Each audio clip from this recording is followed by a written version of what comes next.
আসসালামু আলাইকুম। একটা অলস সময় পার করছি। এই অলস সময় পার করার মাঝে ভাবলাম যে নিজেরা নিজেরা কিছু ধাঁধা প্রশ্নের উত্তর আদান প্রদান করি। এই মুহূর্তে আমার প্রতিষ্ঠানে কর্মরত আছে অপূর্ব বিশ্বাস। আমি তার কাছে একটা ছোট্ট প্রশ্ন করব, এই প্রশ্নের উত্তর উনি দিবেন এখন।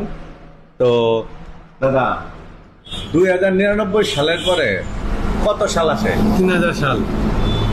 2099 সালের পরে কত সাল আসে? 3000 সাল। এই এখন চলতেছে কত সাল?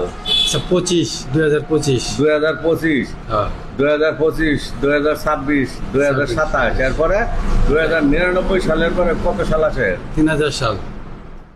উনি উত্তর দিয়েছেন 2099 সালের পরে 3000 সাল আসে। উত্তরটা কি সঠিক নাকি ভুল আপনারা বলে দিবেন। আসসালামু আলাইকুম।